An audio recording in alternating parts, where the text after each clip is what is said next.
ਅਦਾਕਾਰ ਅਤੇ ਐਥਲੀਟ ਪ੍ਰਵੀਨ ਕੁਮਾਰ ਸੋਬਤੀ ਦਾ ਸੋਮਵਾਰ ਰਾਤ ਨੂੰ ਦੇਹਾਂਤ ਹੋ ਗਿਆ।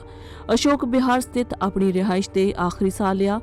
ਉਹ 74 ਵਰ੍ਹਿਆਂ ਦੇ ਸਨ। ਪ੍ਰਵੀਨ ਕੁਮਾਰ ਟੀਵੀ ਸੀਰੀਅਲ ਮਹਾਭਾਰਤ ਵਿੱਚ ਨਿਭਾਏ ਭੀਮ ਦੇ ਕਿਰਦਾਰ ਅਤੇ ਏਸ਼ੀਆਈ ਖੇਡਾਂ ਵਿੱਚ ਸੋਨ ਤਗਮੇ ਜੇਤੂ ਵਜੋਂ ਜਾਣੇ ਜਾਂਦੇ ਸਨ। ਪ੍ਰਵੀਨ ਕੁਮਾਰ ਦੇ ਇੱਕ ਰਿਸ਼ਤੇਦਾਰ ਨੇ ਦੱਸਿਆ ਉਹਨਾਂ ਨੂੰ ਲੰਮੇ ਸਮੇਂ ਤੋਂ ਛਾਤੀ ਦੀ ਇਨਫੈਕਸ਼ਨ ਸੀ। ਰਾਤ ਨੂੰ ਜਦੋਂ ਉਹਨਾਂ ਨੂੰ ਸਾਹ ਲੈਣ 'ਚ ਮੁਸ਼ਕਲ ਹੋਈ ਤਾਂ ਡਾਕਟਰ ਨੂੰ ਘਰ ਬੁਲਾਇਆ ਗਿਆ। ਦਿਲ ਦਾ ਦੌਰਾ ਪੈਣ ਕਾਰਨ ਉਹ ਰਾਤ 10 ਤੋਂ 10:30 ਦੌਰਾਨ ਚਲਾਣਾ ਕਰ ਗਏ। ਜ਼ਿਕਰਯੋਗ ਹੈ ਕਿ ਪ੍ਰਵੀਨ ਕੁਮਾਰ ਸੋਬਤੀ 20 ਸਾਲਾਂ ਦੀ ਉਮਰ 'ਚ ਸੀਮਾ ਸੁਰੱਖਿਆ ਬਲ BSF ਵਿੱਚ ਭਰਤੀ ਹੋਏ ਸਨ, ਜਿੱਥੇ ਪਹਿਲੀ ਵਾਰ ਉਹਨਾਂ ਦੇ ਐਥਲੈਟਿਕਸ ਹੁਨਰ ਦਾ ਪਤਾ ਲੱਗਿਆ। ਉਹਨਾਂ ਨੇ ਹੈਮਰ ਅਤੇ ਡਿਸਕਸ ਥਰੋ ਦੇ ਵੱਖ-ਵੱਖ ਮੁਕਾਬਲਿਆਂ 'ਚ ਦੇਸ਼ ਦੀ ਪ੍ਰਤੀਨਿਧਤਾ ਕੀਤੀ ਅਤੇ ਏਸ਼ੀਆਈ ਖੇਡਾਂ ਵਿੱਚ 4 ਤਗਮੇ ਜਿੱਤੇ, ਜਿਨ੍ਹਾਂ ਵਿੱਚ 1966 ਅਤੇ 1970 ਵਿੱਚ ਜਿੱਤੇ 2 ਸੋਨ ਤਗਮੇ ਵੀ ਸ਼ਾਮਲ ਨੇ। ਉਹਨਾਂ ਨੇ 1966 ਦੀਆਂ ਰਾਸ਼ਟਰਮੰਡਲ ਖੇਡਾਂ ਵਿੱਚ ਚਾਂਦੀ ਦਾ ਤਗਮਾ ਵੀ ਜਿੱਤਿਆ।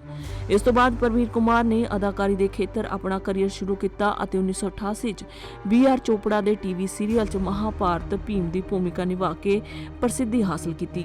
ਅਦਾਕਾਰ ਵਜੋਂ ਸੋਬਤੀ ਨੇ ਲਗਭਗ 50 ਫਿਲਮਾਂ ਵਿੱਚ ਸਹਾਇਕ ਭੂਮਿਕਾ ਨਿਭਾਈ, ਜਿਨ੍ਹਾਂ ਵਿੱਚ ਅਧਿਕਾਰ ਯੁੱਧ, ਘਾਇਲ, ਸ਼ਹਿਨशाह ਅਤੇ ਆਜ ਕਾ ਅਰਜੁਨ ਆਦਿ ਸ਼ਾਮਲ ਨੇ। ਸੋਬਤੀ ਨੇ 2013 ਵਿੱਚ ਸਿਆਸਤ 'ਚ ਪੈਰ ਧਰਿਆ ਅਤੇ ਦਿੱਲੀ ਵਿਧਾਨ ਸਭਾ ਚੋਣਾਂ ਲਈ ਆਮ ਆਦਮੀ ਪਾਰਟੀ 'ਚ ਸ਼ਾਮਲ ਹੋਏ। ਹਾਲਾਂਕਿ ਉਹ ਭਾਜਪਾ ਦੇ ਮਹਿੰਦਰ ਨਾਗਪਾਲ ਤੋਂ ਚੋਣ ਹਾਰ ਗਏ ਸਨ। ਬਾਅਦ ਵਿੱਚ 2014 ਵਿੱਚ ਉਹ ਭਾਜਪਾ ਵਿੱਚ ਸ਼ਾਮਲ ਹੋ ਗਏ।